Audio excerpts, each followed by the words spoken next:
Welcome to the Game On podcast. Tonight, Geelong cause a power failure at the Adelaide Oval.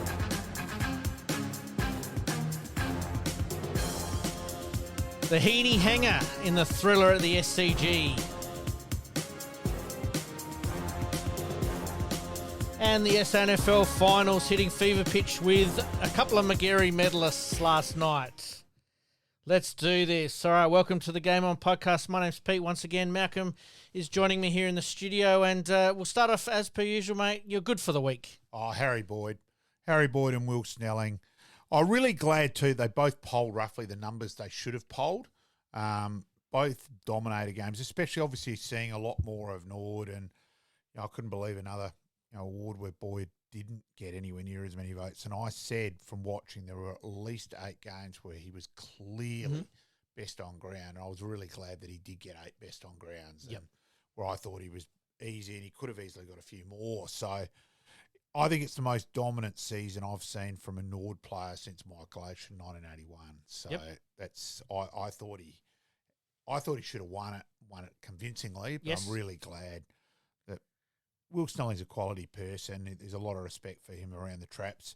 Probably a bit disappointing in the finals. He probably didn't have the impact as much. He didn't get touches which hurt the opposition in the finals. So, but Boyd, he's just, this year's just, there was one game where he had 16 clearances himself, where it was just ridiculous numbers. And were you surprised that they both didn't poll in the last round? When Snelling, the word was around he'd had an average game. Yep.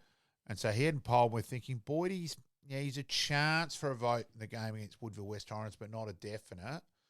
And at that stage, and I knew with him that he would have been thinking, this is great, I get to share the medal. And look, I just love the bloke in terms of just little things. So the last minor round game, Nord have played, they've beaten Woodville West Torrens, they've got the minor premiership. And all the other Nord guys were basically thinking of that.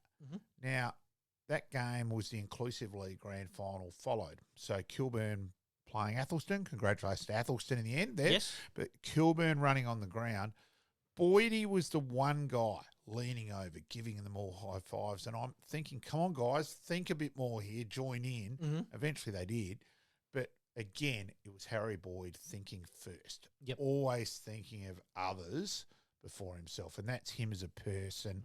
His research on opponents is staggering. In fact, probably bears more on the Manic side of things. Because the first ever time I met him, well done, rah, and he's looking at his phone. I'm like, come on, boy, you can go to Butte here. And then I'd been told how bad he, and then I've worked out. I've said, you're looking up Brooksby for next week, aren't you? And he went, yeah, what can you tell me, Malcolm? Rah, rah. So there it was within an hour of the game. He's already thinking of next week's opponent. So he is the ultimate professional. Rap for Will Snelling as well. And then, of course, ironically, as the Nord guys were leaving, watching it, he quickly got it on the Sandover and Nick Rokar, his fellow mate from Shepparton, as joint winner of the Sandover as well. So a great night for Nord and an unbelievable night for Shepparton. I reckon the pubs in Shepparton would have done a huge trade in the next 24 hours. It'll be a week-long celebration for both of those players. All right, mate, I think you've covered probably your good and my good all in the one opening segment there. So let's get into Around the Grounds. Around the Grounds.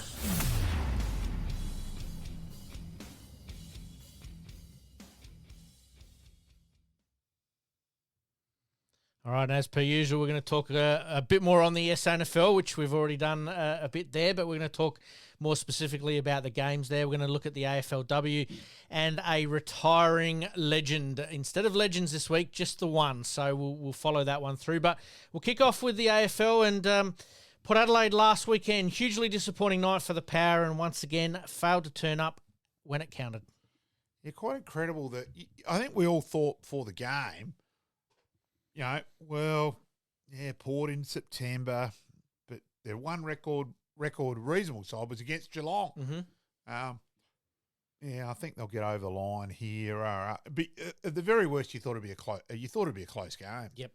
And then all of a sudden, the scores and 20 points at halftime, Butters has gone off, and then it just snowballed. And they just weren't even remotely competitive. Well, they weren't after switched that. on, were they? Oh, it was bizarre. early on. It just looked like Geelong, and since then it's come out that Dangerfield gave a little bit of a wink and a nod to Scotty there, saying, no, we're up and about, ready to go tonight. And it showed early on, and that cascading pressure kept coming and coming and coming, and then eventually... Quite bizarrely, the margin actually flattered Port. Yep.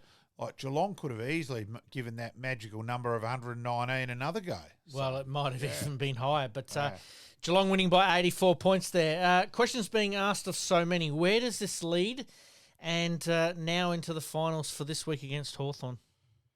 Yeah, look, it is interesting. There's been a bit of flashlight put on Connor Rosie, and we're wondering if he's carrying injury because his positioning a couple of times was poor, was bizarre for a guy who's a very good player. Butters is going to go into the game at the very least very, very sore, and you'd think Hawthorn will target him a bit and that sort of thing. Look, but also I want to have a crack at three coaches from the weekend. Port Adelaide starting Horn Francis on the bench did not come on to the 7-minute mark in both the first and second quarters. They're 3 goals down when he comes on. He kicks a goal just before and involved in one of the others. So he's got a score, assist, and a goal before quarter time, 3 goals each. Now, surely he starts second quarter. No, he's on the bench again. Yep. Now, I'll tell you now, if I'm coaching against Port Adelaide, the one thing I don't want to see is Horn Francis even one out, playing him deep. Who do we put on him? Mm-hmm. No, they've gone with the tried and true Dixon. Blitzarves goes there. You can just go with your set defence. Why in the hell they didn't start Francis? And if they didn't want to start him in the midfield, he starts at full forward. I couldn't believe that. Then you had Friday night where Ugle Hagel started on the bench for Western Bulldogs. Before you go on there, I've got a little bit of audio from Kenny. It's a very short piece here, but listen to this and give me your thoughts. I've got my own thoughts on it as well. Yeah, look, we're really confident about what Charlie brings to our football team, and he's really important. I've said that plenty of times. So yeah, we've got great confidence in him, and you know he's a real presence. You know he's a significantly important player for us. It's not by marks and kicks and goals. It's more around contests, and you know we all get reminded this time of the year that it's a contest game, and we've had great build-in for contests. Charlie's ready to go. So obviously Kenny talking about bringing Charlie in. Look, I'll give you my thoughts on it, but I'm interested to hear your thoughts first. Sadly, Father Time's caught up. The game's passed him by. Mm-hmm. All very well and good, finals is a contest, but he couldn't get to the contest. Yep. There's a distinct difference. He's not allowed to play with a motorbike to manage to get on it to get to the contest. No, the game's gone. He's gone. So my question mark about Dixon there is that coaches can sometimes fall in love with certain players, and he does tend to get a bit better run than some other players, not only Port Adelaide, but... all coaches are guilty of it. Yep. Yeah. Do we see that being changed this week, or do they stick fat and go, you guys messed it up last week, it's time to fix it up this week? I don't think Dixon can play. I think he's got to be dropped. You've got to play Todd Marshall or Lord in front of him, I would think. Is that a horses for courses this week against Hawthorn, though? Or is it just purely a case of he can't go? I think he can't get to the and there's one thing, Geelong ran him off their legs, so what the hell are Hawthorn going to try and do? You know? The pensioners ran him off their legs in terms of Geelong, the older side. Well, what are the Hawks as the young kids going to try and do? So I think out of that, he's not... For Dixon to play, he's got to take 5 or 6 marks and kick 3 or 4. Well, he hasn't done that for a while. And I think realistically, sadly, he's a great competitor, great warrior, but I think the game's gone past him. All right, some big questions. A lot of questions need to be asked of Port Adelaide. Where to from here? What are your thoughts on the Butters injury? It didn't look, it looked innocuous, but from all reports, he was carrying it from the week before or a couple of weeks ago against Freo, but then he goes out and plays golf and shoots a personal best or a pretty good round of golf, and then comes out on the Thursday night and doesn't perform. I think, I think that he obviously done a fair bit. I don't get why at halftime Port have made the decision to sub him. Well, why is he sitting in the back watching the game? Send him off to hospital to get checked out. It didn't make sense for him to be sitting at the back. Well, why have you done that? If he's been sent straight to hospital, so that justifies that. Now, if it then comes back, well, no, we thought preliminary testing and all that, there probably was going to be a crack there, or he couldn't breathe, Well, if he can't breathe, get the guy to hospital. Yep. I just couldn't, It seemed an odd decision all round. Well, is it a case the Petrarca thing has scared a few? Don't take the risk, get him off? Yeah, but then why not send him to hospital? Surely then... So the counter-argument, The bit there with Petrarca in the end, where the controversy is still coming out now is the mixed messages which got sent medically and why he was at the airport and why he wasn't in intensive earlier. So they got... It was too late. He couldn't even have a general anaesthetic. Well, surely if you're going to go, shit, let's not do that. We can't risk that. We'll send someone to hospital. Absolutely. All right, I've got a couple of other names on the list here. Connor Rozee, you did sort of flag it a little bit earlier. Where do you see him being at? You wonder if he's carrying an injury as well, because there's no burst there. He's all class at his top. His speed out of stoppages is as good as anyone. His balance and all that side of things. But at 15 touches had very little influence on the game. So there's question marks. As we said last week, the monkey on the back and the gorilla. Well, the whole bloody zoo, there's the tiger. They're running on the ground. They might not be allowed on the ground because there'll be way too much where they're carrying the whole bloody zoo out there. Weight restrictions. We know there's no zoo left over on Frome Road at the moment. Absolutely. It's all at Alberton. Absolutely. Horn Francis is another name I've got on my list, but I think that's a case of he can't just do it all himself. He was still pretty reasonable of that. And again, he spent 15 minutes, or if not longer, off the ground. So he spent the majority of one quarter off the ground, which is just bloody ridiculous. Is it a case he might be carrying a little bit of injury? Or do you then swing him up forward knowing that 80% is better than him sitting on the bench? As I said, if I'm playing against Port, the one thing I don't want to see is Horn Francis out the goal square. Yep. And we've obviously talked about Dixon. What did you think of Drew? A bit thumbly, just, the occasion maybe got the better of him a little bit? It may have, and he's not the first person to do that. He won't be the last. Yep.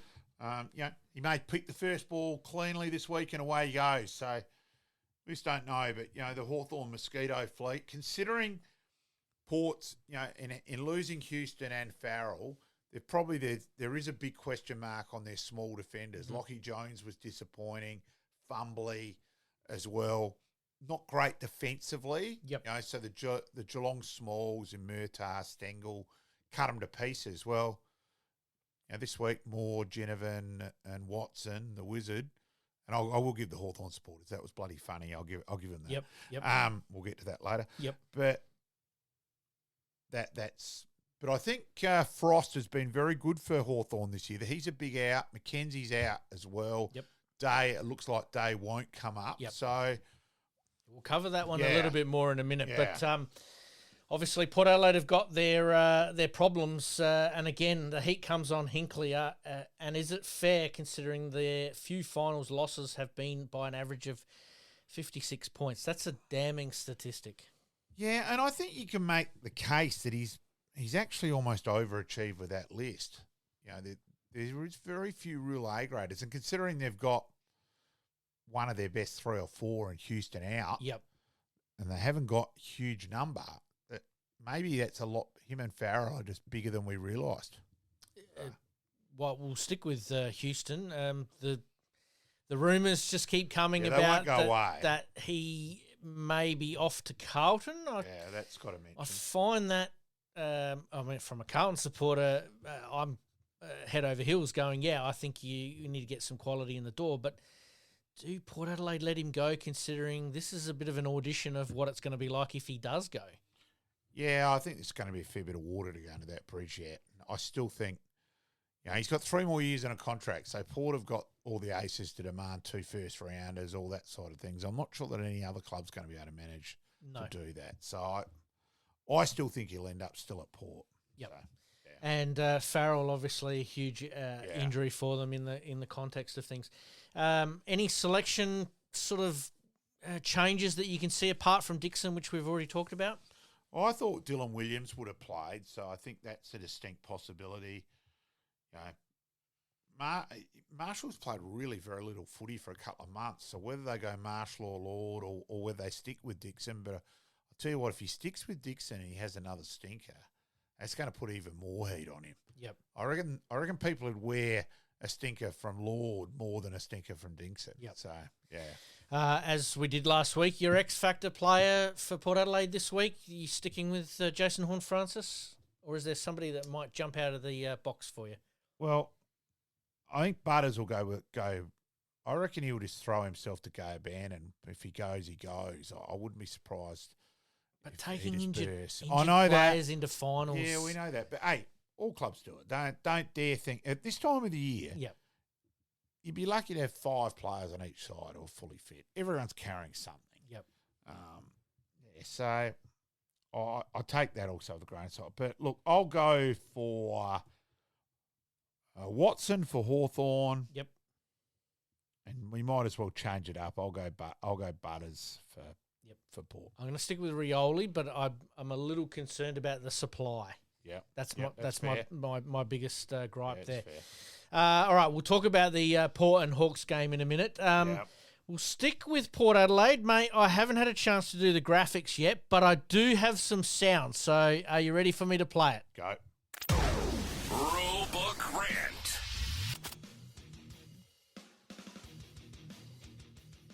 All right, mate, over to you for the rulebook rant. I want to have a real crack at David Koch. The stupidity he came out with having a crack at the SANFL, blaming the SANFL effectively. Let's go through things here with a bit more logic and honesty and footy nous than the crap David Koch came out with. We want more. We want more. Are you bloody Oliver? Sort of thing. You got young Logan Evans at the start of the year. Not drafted by anyone. He's a Nord player. No, he becomes a bloody Port player and you get a try before you buy. Last year, don't dare say winning SANFL premierships and we're in it, we're the Magpies and this blah, blah, bullshit. You're the Port Power Reserves. The year before, Scott Lycett, best on ground against Central's the elimination final. It's 4 points the difference at three-quarter time. What do? Take Lycett off. Fair enough. You've classifying your AFL side. I still think he needed the game time and the preparation. I reckon it was dumb what they did there. Yep. But let alone, you decided that. So don't dare come out with this thing questioning the SANFL. You finally got your first wooden spoon since 1900 and you're sooking. Like, someone comes bottom. Guess what? You can't bottom. If all players are available at AFL level, both sides do generally well at SANFL level. Yep. It ain't rocket science. If you get injuries, we fall away. Duh. Don't then say you want to recruit a player from each SANFL club.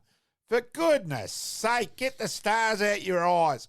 Go back to breakfast. Go back to breakfast TV. Fair call. I reckon I might need to find another little sound grab there for bang, mate. That's one of the best rulebook rants that we've had on the show.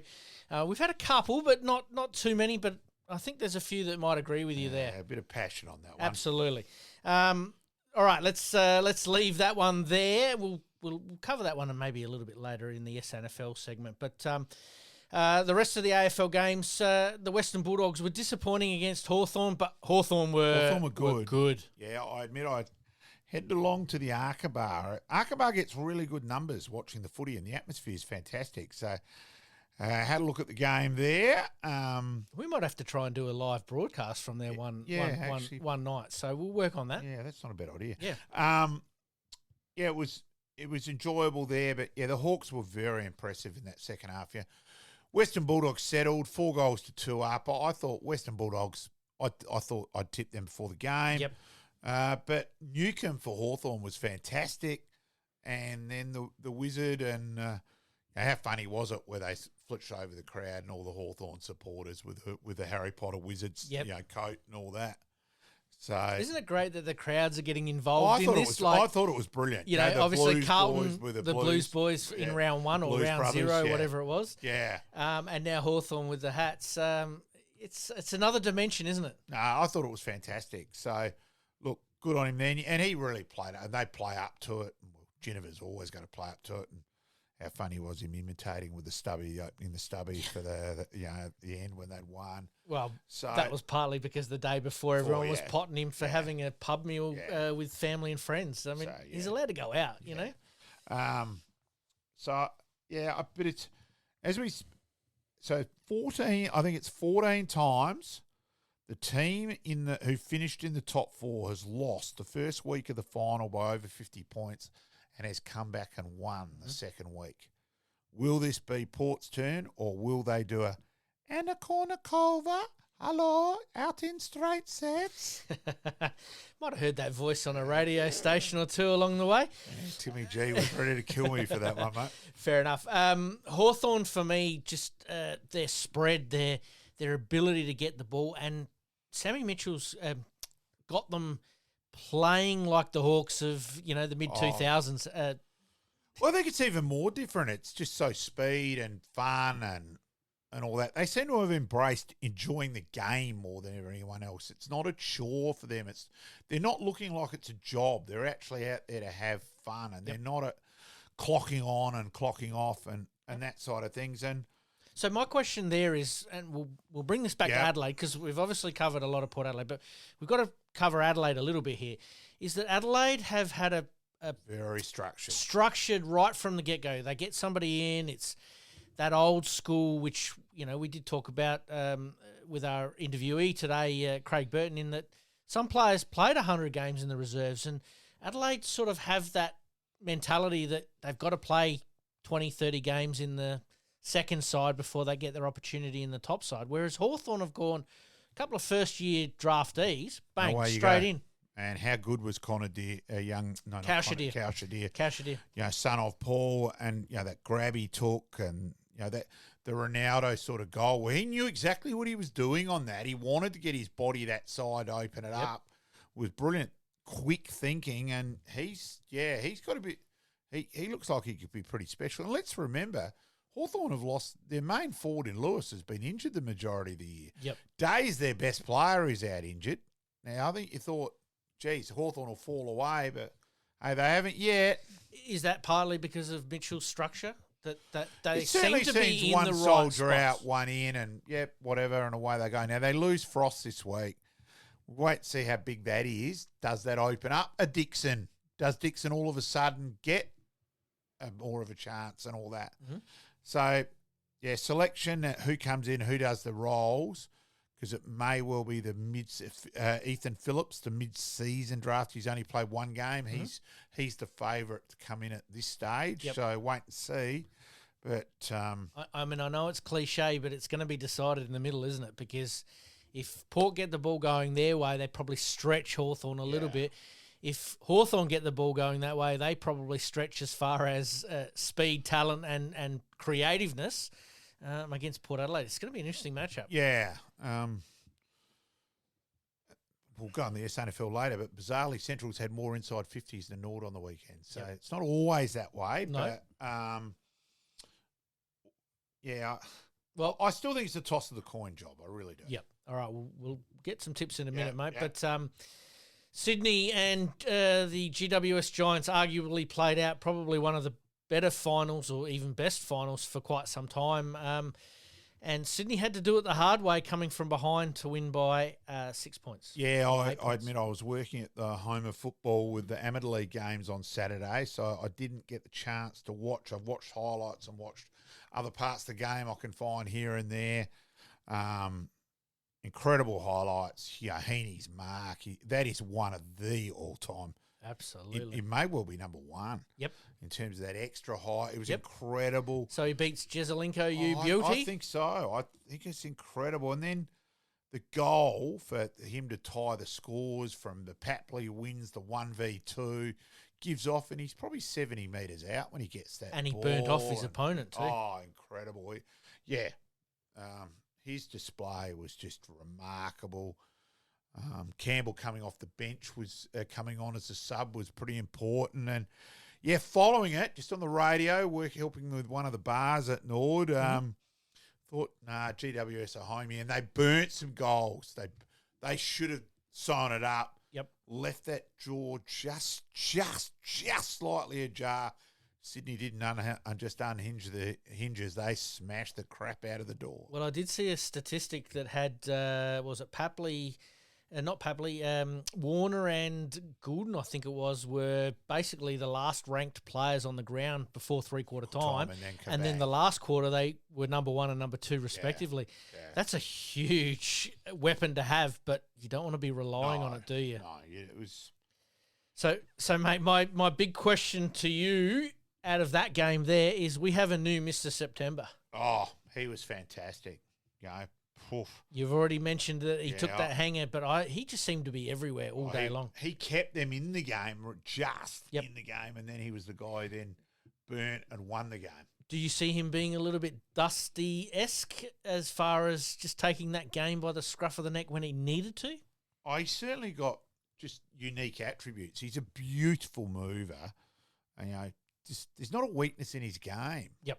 And let's remember the start of the year, his first 2 months of the 6 to 8 rounds, he probably dominated as much as someone ever has. He could well at the end of round 8 have 20 Brownlow votes. That's insane. We'll watch that one with a great interest, mate. I've been sort of drawing out this last one. I didn't really want to talk about it too much, but the Brisbane Lions absolutely making a mess of Carlton.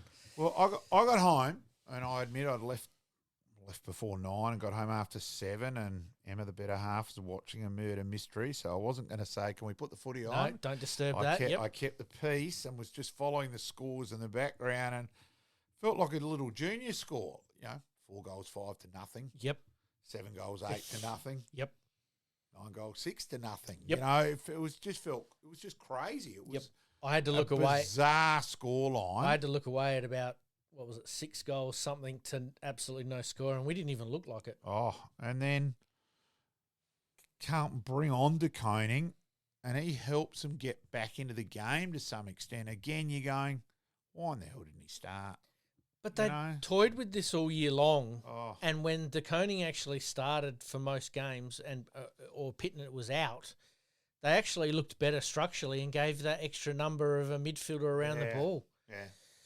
How can you get it so wrong? For me, Chincotta was probably the big surprise. I didn't understand that. From the Carlton games I've watched this year, he's been really important. And just to shut Neil down. Well, why not have had him stand Zorko?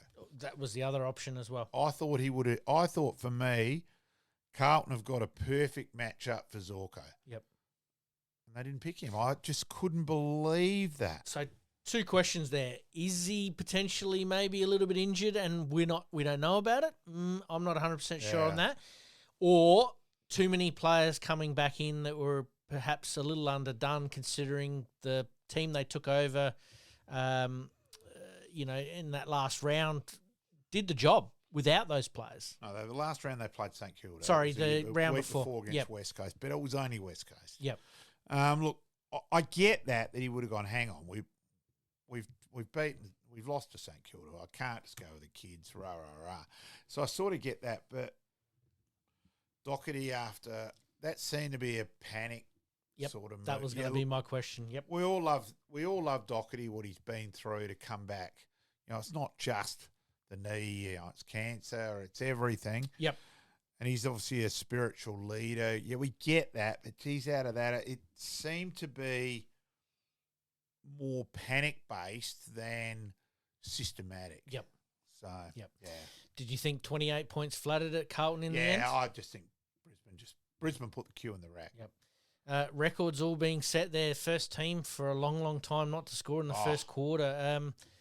That's almost the same as Port Adelaide losing by 119 points. And anyone else getting a touch-up. It is, isn't it? Does it hurt them for next year, though? Possibly. It was very much like the Richmond final against Port here. I think that was something like 8-6 to 1 goal. Yeah, after the first quarter. So it was very similar to that. And they won the toss and went against the Breeze. Yeah. Yeah. Absolutely unbelievable. All right, mate, we better talk this week's games. Friday night, 7:10 at the Adelaide Oval. Port Adelaide v Hawthorn, mate. Who you got? Look, I've swung back and forth, and I listened to those stats that 14 times they've done it. Hawthorn without Frost, does that affect them? But you can't tip. In the end, at the moment, you really can't tip Port at all. Yep. You know, I think you have to go for Hawthorn, but For me, Hawthorn's spread is going to be, I said it last week and I'm going to say it again, their ability to be able to spread on the outside so quickly gives them so many more options. And the amount of times you saw players standing on their own because they'd done all the hard work to spread quite quickly, opened up Western Bulldogs, and I think they're going to do exactly the same to Port Adelaide this while weekend. we've given Heaney a huge rap, the other guy for mine was Newcomb from Hawthorn. Yep. He dominated against the Western Bulldogs, where they've got Bontempelli, Richards, etc. in the midfield, and he was. For mine, I thought he was clearly the four-quarter player out of that game. He's the other guy, so he's a mid-season draft who's come through. So it's unbelievable, isn't it? Yeah. Right. Well, for me, I'm going Hawthorn. Who are you going, mate? Yeah, I'll go for Port. You're hoping going I'm wrong. Yeah, you're going on the stats as well. Fair enough. Yeah. And the second game, tipped them back and forth. Yeah, no, that's fair enough. And the second game, obviously, Saturday, the 14th September, 7 p.m. GWS Giants v the Brisbane Lions at NG Stadium in Sydney. Do we see the Giants ever using the SCG for a final? I think it's ridiculous they're not there. Personally, I'm a bit disappointed that Sydney. For mine, Sydney and GWS should have worked this out. You're not allowed to leave the room until this is sorted out. A bit like the Adelaide Oval here between the SANFL and the Cricket Association. I'm disappointed by that. I think it should be the SCG. Yep. But does that give the Giants that home ground advantage? Where they're playing, it still probably does, but it's going to look weird. 10,000 at a final. I just out of that for mine, it should be the SCG. Mm-hmm. Look, I think GWS will rebound. GWS should have won last week. I think they'll rebound and beat Brisbane. But again, Brisbane, if Danaher, Hipwood and Rayner, Bailey have on nights, they win. So it's it should be. Both games, toss the coin. Absolutely. Gets down to accuracy, and the Lions last week almost kicked themselves out of it as far as behinds go, but they were well in control of the game. Bit of pressure on Toby Green this week now. Yeah. Do you think the Giants having to back up from such an emotional game? Because, I know they're professional footballers and they can come up one week to the next, but, you expend a lot of energy for that reward of a week off and you don't get it. We might see that pretty early. If all of a sudden they're flat in the first 15 to 20 minutes, that might be enough. Yep. All right, mate, we better take a very, very quick break. We were going to take talk some trade whispers, but I think we'll leave that to next week. But let's see what's coming up later this week.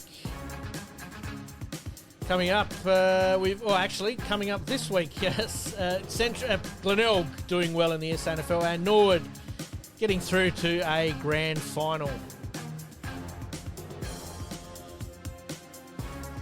And we're going to have a little bit of a look at the AFLW. Both Adelaide teams getting some wins. And our retiring legend is Rory Sloane from the Adelaide Footy Club. Really looking forward to talking about his career. You're listening to the Game On Podcast.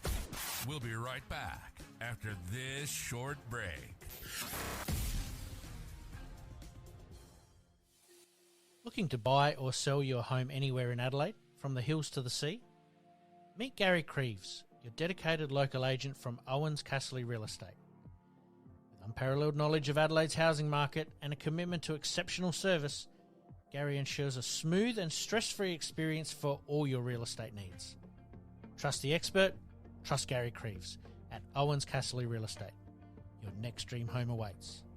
Contact Gary today on 0422 071 317 or on email garyk@owenscastley.com.au. And for more listings, please visit owenscasserly.com.au. Make it happen.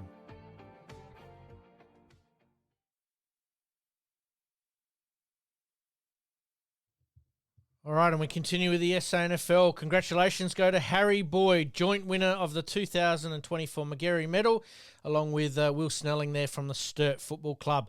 Huge year and certainly a worthy winner. We did talk about it briefly in the Open, but here's the chance to really talk about it. Just really wrapped for both of them. Really wrapped that they both polled about the same, about obviously the same number of votes, but about the correct number of votes. I thought both had to be both had to be at least in the 30s, and I'm really glad they were. Also, too, congratulations to Harry winning the Bob Shearman Award last night, which is voted on by the coaches. Yep. So, I think he was the most dominant player and the most important player in the SANFL. I'm just glad that umpires did have the common sense to notice that. As I said, he's a quality character. There he is this morning back at Hampstead doing his physio placement. He's there at 9 o'clock this morning. He's a quality individual who cares about other people. His empathy and engagement and getting it. He's as I mentioned earlier with the inclusive league, and that's Harry down to a T. And Will Snelling's had a great year for Sturt. Probably was a little bit disappointing in the Cutler final. I don't think he got the ball enough in the right spots to hurt the opposition. But geez, showed a hell of a lot of character. Went through personal tragedy, losing his father during the year. Also, it's bloody hard coming back from the AFL. Well, that was what I was going to say. Yes, let's give Will Snelling his due. He got pigeonholed as that poor small forward, pressure forward at Port and at Essendon. Comes back, gets the chance to play in the midfield, and had a great year. So wrap that the two guys who should have finished 1 and 2 did. Yep. So, yeah.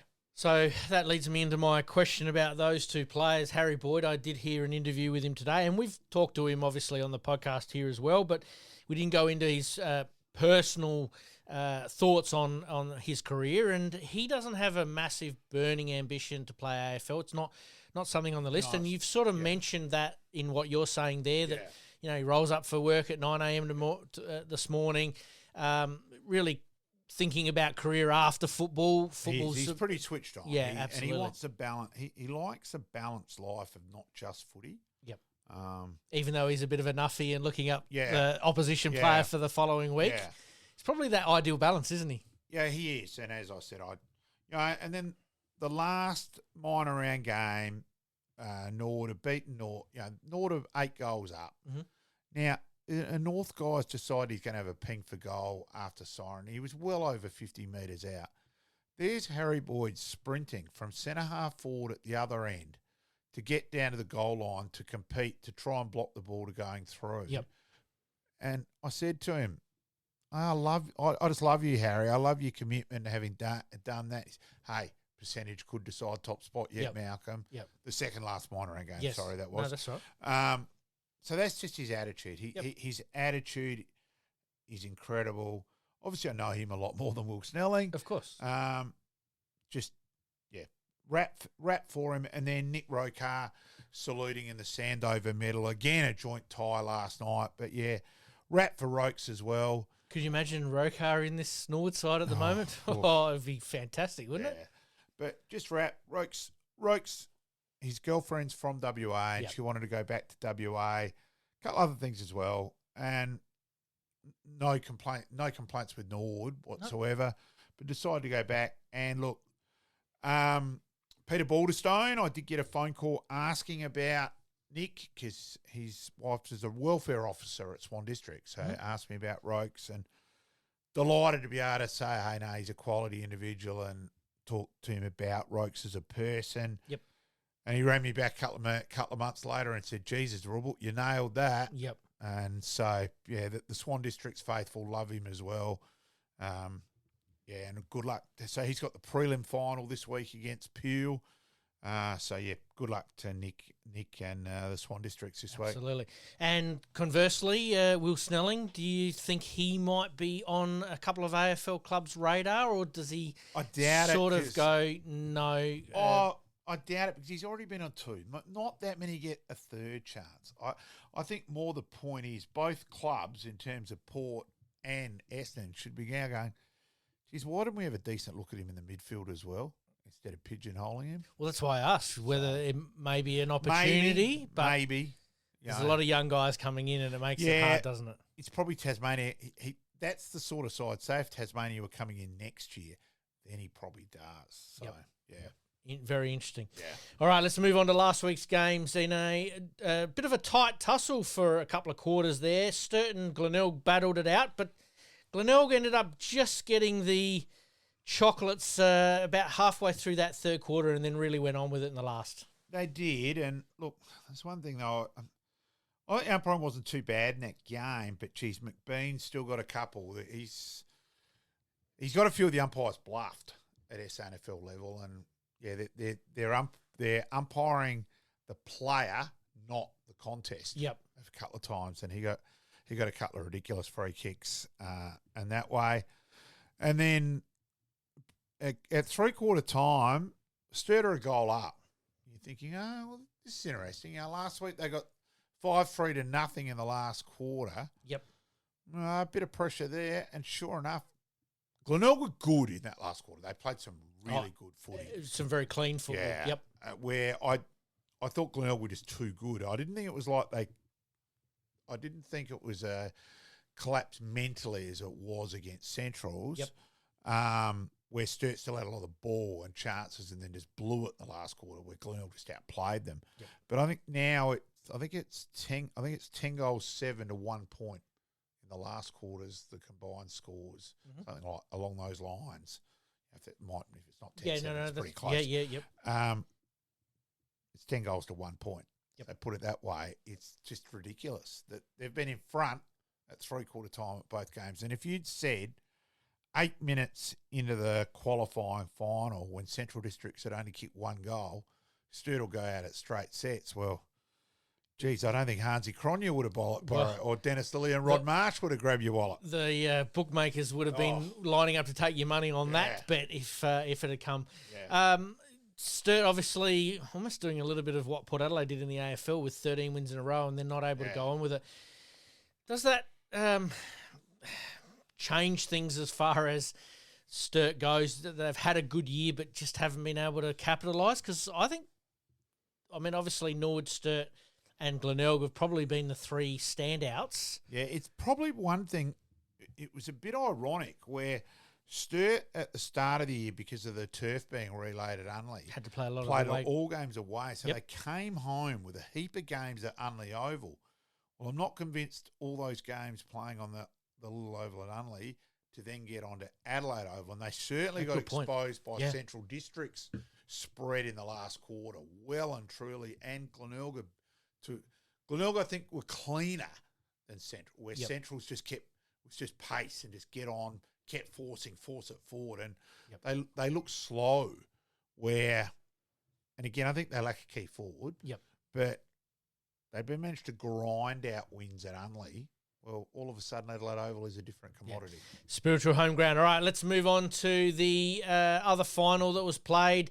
Norwood getting up over a bit of a plucky Central Districts early on there. They got off to a good start, Centrals, slowed the ball down, probably took away a little bit of Harry Boyd's dominance early. To their intense credit, because to say Harry Boyd was best on ground both times we played Centrals. In fact, the second game against Centrals at Norwood, he should have got all 6 votes. Don't just worry about the 3. He was the best 3 players on the ground. Yep.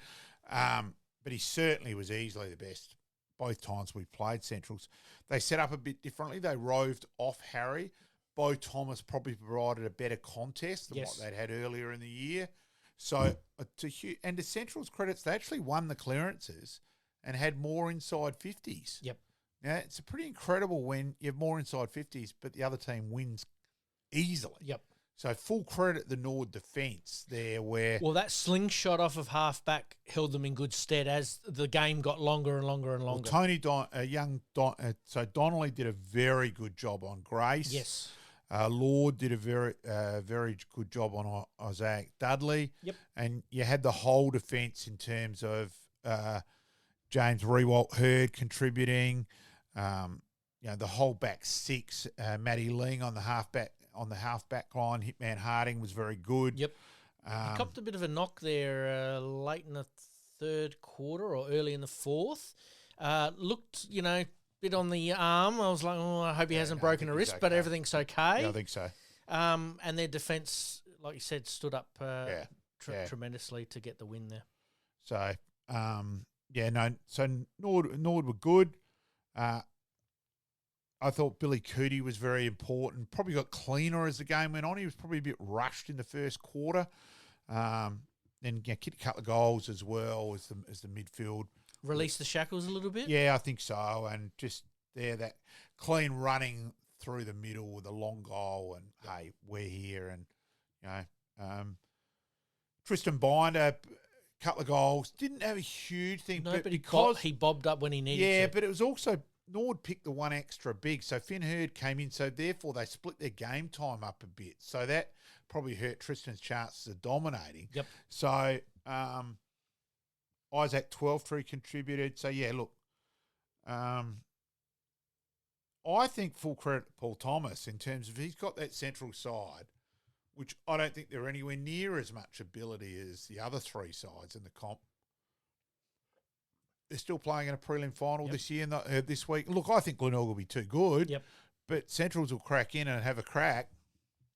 They were certainly a surprise for me in the first quarter against Nord. And what are your thoughts on Harry Boyd after quarter time? Because the game plan sort of changed, that he went for the bigger hit over the back and allowed his mids to run onto it. It seemed to be a pre-planned change. Yeah, a little bit. I thought he still could have mixed it up as well. Look, he was still influential, but he just didn't dominate like he has. Yep. He didn't obliterate the game like he has other games. He was still very important. Obviously, Central's put a bit of work into him. All right. Nord obviously going through to a grand final there. All right, let's talk about the preliminary final this week very, very quickly.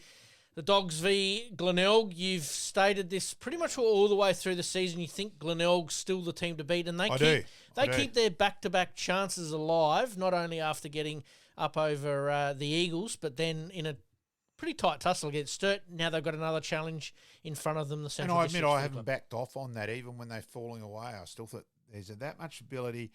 Now, Hosey was going to play and had diarrhea, so it wasn't his knee which kept him out. Yep. He was crook. So I would think he'll play this week. So that's going to be interesting to see. And look, he's going to be underdone and all that, but the big thing about Hosey, if he gets 6 kicks, that's 3 goals. So him, Reynolds and McBean and their forward line. Allen was very good. Curran was good. There's a lot. Cole Gerloff had his moments. Yes. Yeah, they were very good overall. All right. Well, who are you picking, mate? You're picking Glenelg? Yeah, I am. I'm going to stick with Glenelg as well. If, again, the way it goes, if Glenelg do get up and Nord get up crowd-wise, how much are you expecting at Adelaide Oval for that final? Because I reckon there'll be late 30s, I think. Yeah, there'll be a fair few that'll come out of the woodwork, that's for sure. I still say the only SANFL game, which should be, is the grand final. Yep. I still think the other games should be at the suburban grounds like WA are doing. Yep. I just think that's the way it should be. Totally agree. I think there was about 11,000 at the game on the weekend. There was certainly more there for Glenelg and Sturt. It did thin out after that. Yep. I've got to be honest. Yep. I just still think that game should have been at the parade on Sunday. It would have been a magnificent atmosphere. All right, just one last thing on the SANFL. The team of the year, Jade Rawlings, coach. I think we pretty much will agree with that on the basis that Nord have been fit and firing all year, but also a successful state campaign against Victoria and WA. Yeah, they've just made it blanket. Whoever's minor premier gets the team of the year coach. But he would have got it anyway. I personally think there's a real case for Paul Thomas to get that central side with what they've got for them to finish as high, I think he's been incredible. I think it's a massive thing. But if you don't appoint the guys to top, it just makes it too much. Sure. Bain and Lowe obviously named in that side as well. Jack Hurd, Tom Donnelly, and, of course, the Magarey medalist, Harry Boyd. Yes, yeah. So, and Sturt had 6 actually, so it was quite interesting to watch there in terms of how many. So if that team was playing today with both Nord and Sturt players in it, if they won it, it would be a grand old flag. Yeah, exactly. At least, that way we, wasn't an easy Saturday morning. Sturt reserves didn't beat Nord. They absolutely annihilated Nord in the second semi, but at least we still had the Nord song sung and all that. Fair enough. Speaking of the reserves, I see Matty Panos played, got through obviously, but can we see him getting up for a grand final? Play again this week. For mine, he's got to move better. Look, and as we know, second up is always tougher than first up. Yeah, it's going to be a hard team to break into. But each one of those Nord guys would probably give up his spot. That's probably where Nord are at. It's more said that way than means that way. Yep. Look, I love the King from 2022, but it's 2 years later, and having played so little footy, you're going to try and play your first game in 16 weeks in a grand final. Yep. And with carrying a partial, there's a partial tear in there, and look, it's unfortunately I won't get to see the reserves this week, so I won't be able to be. I'll be working at Nord, so I don't see that this week, but I'll obviously be following it very closely. Absolutely. All right, mate, let's leave the SANFL there. We'll quickly run through the AFLW. We'll probably just stick with the Adelaide and Port Adelaide teams this week, but Port Adelaide win the curtain raiser at the MCG, and a big win for the club, not only on a big ground as well. But some injuries are going to play a part. Yeah, a bit there, but I'll tell you what, Western Bulldogs, after 2 games, have got a percentage of 12. And I'm sorry, I did watch a bit of that game, and Port were okay. Don't get me wrong. I think Port are going to improve, and their momentum is upward. But, geez, Western Bulldogs, they were Scheisenhausen. A little bit scary on that front.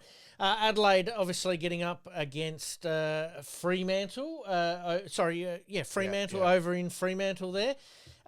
Again, some of their key players that have been around for many, many years are just complementing this new group of youth coming through, and Matty Clark's got them firing again. Yeah, this is going to be around the mark, but pretty incredible that neither of the teams playing Adelaide kicked the goal. It's not a great stat. So, both teams, none for. Yes, absolutely. Jeff Boycott would have been wrapped with that. None for 6 and none for 4 at stumps. Yep. Now, Port Adelaide play the Dockers this weekend at the Alberton Oval, 4:05 there on Saturday. What are your tips, mate, from what you've seen so far? Yeah, I'll go for Port because it's here as well. Yep, so, I'm going to go for Port as well. And Adelaide playing at home as well against Hawthorn at Thomas Farms Oval there out at Sturt.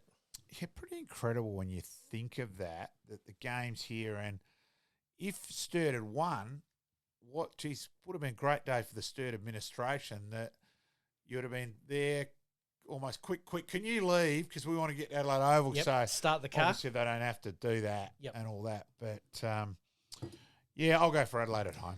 I'm going to go for Adelaide as well, although the Hawthorn, a bit like their male counterparts, that infectious celebrations and game is just flowing through the club at like wildfire at the moment. Yeah.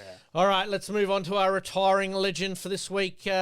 We wanted to give him his own sort of segment here, which is Rory Sloane from the Adelaide Footy Club. Early career, obviously, moving over from Victoria. He supported the St Kilda Football Club as a junior, part of the TAC side of the Eastern Rangers in the under-18s. He was drafted by Adelaide with pick 44 of the 2008 national draft. What a career. Had to fight his way in during an okay time at Adelaide. Yeah, and a halfback flank to start with before he eventually moved on the on-baller. And probably not so much the footy, it was more just the quality of him, that what you saw is what you got. Did a couple of junior coaching clinics with him. Yep. And exactly that. He was like a bloody Energizer battery. Run around with the kids and just fully into it. I admit, as the few of us as males, when Belinda came to pick him up, we weren't concentrating on Rory. I'll give you the big tip. Nah, fair enough. Following a mid-season surgery for the same issue in 2021, Sloan went under surgery again for a detached retina. Although his recovery appeared to be progressing better in 2021, Sloan announced his retirement in April 2024, choosing to prioritise his long-term health and well-being. I think, a bit like the concussion side of things, I think we're a lot more understanding these days of these type of issues. Oh, you can't muck around with eyes, too. They're really... You had that surgery and then to have another one, I think, obviously, I think that's the chances of more damage and then permanent damage, not being able to see, was reasonably high. And it was, look, a decision which probably, in retrospect, should have even been made quicker, really. Yep. One last thing on Rory Sloan. Do you see him staying on at Adelaide in the coaching box? Because I think his IP is invaluable. Oh, he'll certainly be in demand around the traps. Whether he wants to move back to Melbourne, I think Belinda did have the TV stuff over in Adelaide here. I'm not sure how that's going. Yep. So it probably depends what's happening there off the ground as the kids get older. The parents around back interstate, as we know, plays a part. So, We'll see how I'm that sure goes. that's a decision for him and Belinda to make. Absolutely. All right, mate, let's take a very, very quick break. Coming up this Friday, Past Legends, Craig Burton, Part 1 from the North Adelaide Footy Club and West Adelaide as well. And on our local flashbacks, Jackson Callow from the Nord Footy Club talking state football representation. You're listening to the Game On Podcast. We'll be right back after this short break.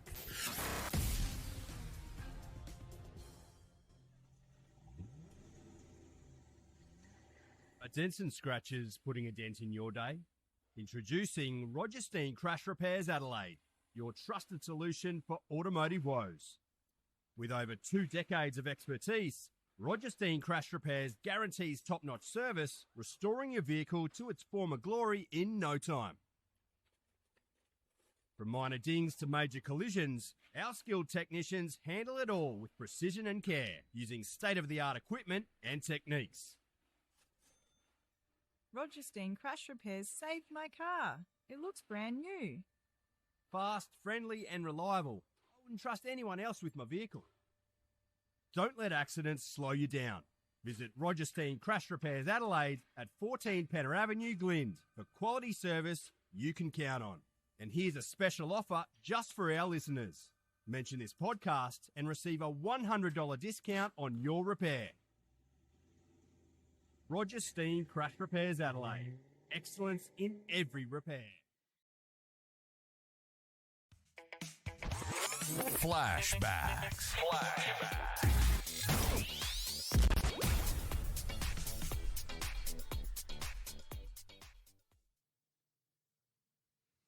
All right, and today in our flashback segment, we're going to have a bit of a look at the Hawthorn and Port Adelaide final from 2014 at the MCG. Hawthorn winning that game by 3 points. Port Adelaide desperately unlucky, but only had itself to blame for inaccuracy in front of goal. That saw it finish the match with 7 more scoring shots than Hawthorn. Obviously, Hawthorn were pretty dominant during that period and then got the win over Port Adelaide on this occasion. Sit back, relax, and enjoy the next couple of minutes. It's got 6. Down the bottom there as we have another look at that goal from Jared Ruffhead. Sensational stuff. Jordan Lewis has been subbed out of this game. Of course, he's been sensational all night. 22 possessions. Jonathan Simpkin into wide, the 3-on-1 in favour of Port. Broadbent to Need, held onto it a little too long. He tried to get through there, Needy. Geez, that's a great cap. Bruce was there. Spanger pushes off, gives Hale a chance. Here's Ruffhead. Can he kick goal number 7? No, not just at the moment. The sub Simpkin, Langford, little loopy handball, Gunston, and now Smith. Isaac Smith from well within Smith range. He lets it all hang out, and he just milked a beautiful big-time goal. Hawthorn by 22. Will Langford's had a big second half. He's done a great job on Travis Boak and winning a lot of the footy himself.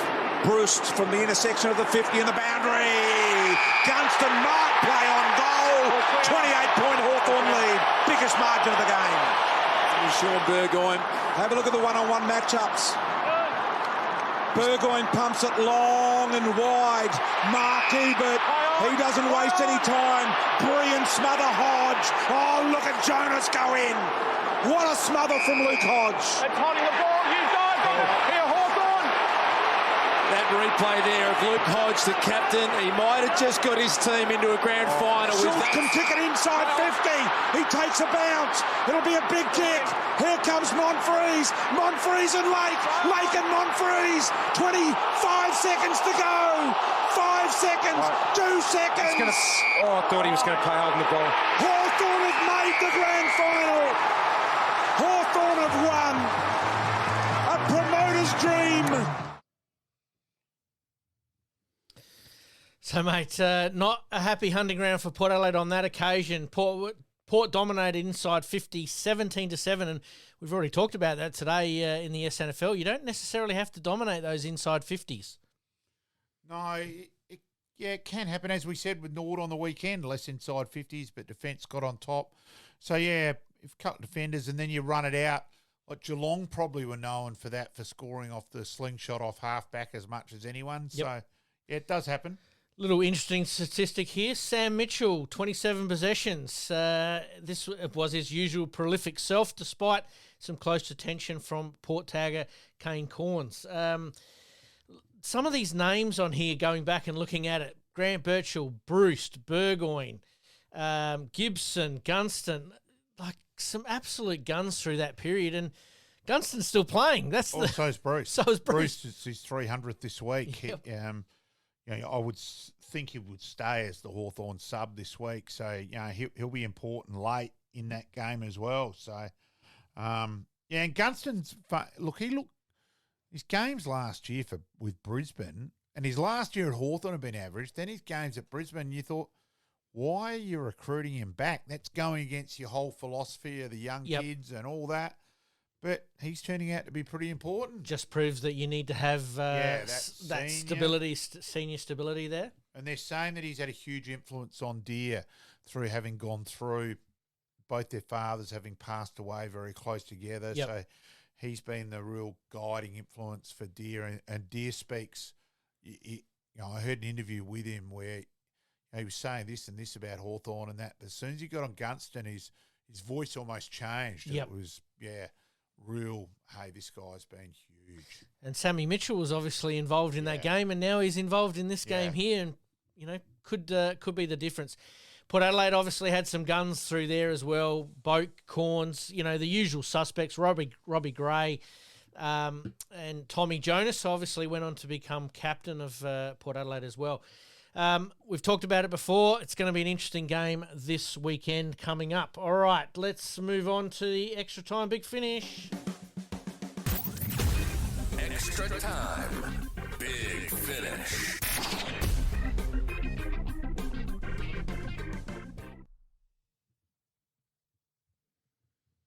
All right, mate, let's whiz through these pretty quickly. In the tennis, the US Open concluded, and Australia played some amazing tennis during the tournament. A couple went out early, but a couple went quite deep, and including the doubles, all-Australian finalists and winners. Yeah, well done to Thompson and Purcell. Yep. Fantastic result.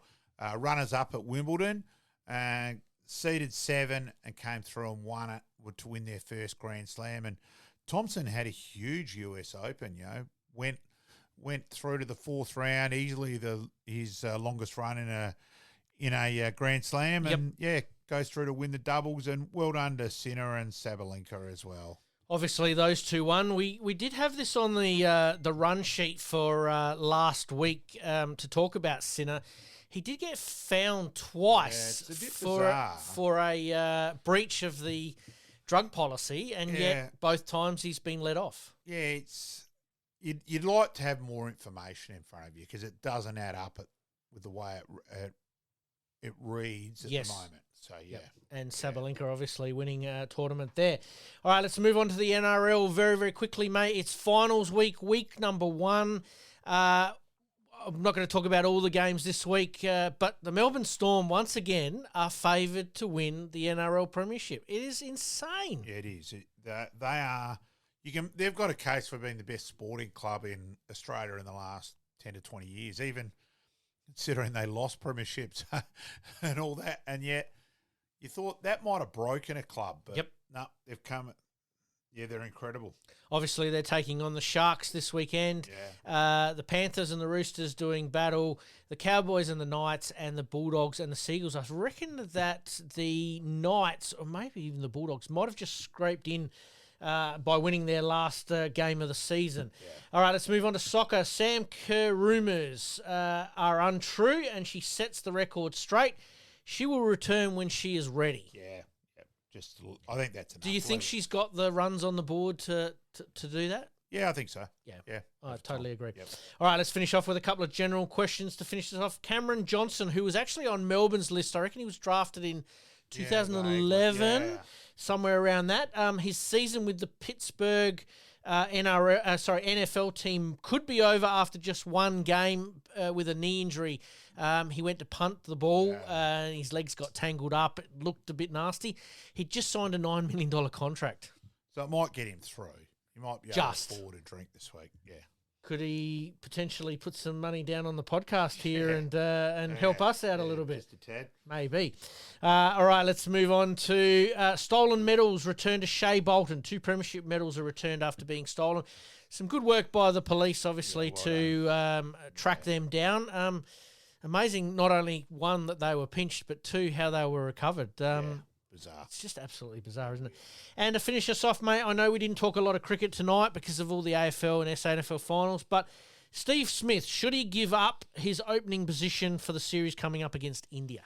For mine, he does look far better back at 4, and So who opens? I think that's then the problem because you can't play if he goes back to 4. Where does Smith? Head's 5, so therefore Green and Marsh. I would have opened with Green against India. Yep. Green last year against West Indies. Yes. So I thought I would have done that. He went to 4, so it's really up in the air. So do the 2 South Australian players in Carey and Head unlock this or have the key to unlock this logjam? Does Trav move up to the front of the order, and does Carey then assume Trav's role in the middle of the order with the aggression? Nah, he'll start. They'll leave him at 7. Alex won't be moved. I don't. For mine, Trav hasn't got the technique to open against the moving ball at international level. Yep. For mine, he's a see ball, hit ball at 5. Yep. I wouldn't bat him. Fair call. For mine, he bats 5 or 5. So you're on the Cameron Green bandwagon for potentially opening. Potentially. We'll obviously follow that up, but it was just something that came across the desk, and thought it was interesting. Yeah, we'll get hold of Rhino this week too. I'll give Rhino a call. Absolutely, we'll get him on for 5 good minutes in the clubhouse and spend 5 minutes with him. Obviously, congratulating him on his position. All right, mate. We're going to wind things up there. We'll leave the good, the bad, the ugly for this week. But once again, we thank our special guest. I think we've covered that to a large extent with the rulebook rant. Yeah. We thank our special guest Craig Burton from the North Adelaide and West Adelaide footy clubs. And as per usual, mate, we promise to do better. We'll see you next week. Thanks, mate. See ya. In this crazy world we live in, we all need the distraction. Enjoying the show? Like, rate, and subscribe. Hook up and connect with us on social media at Sportscast SA. We'll see you next time on Game On.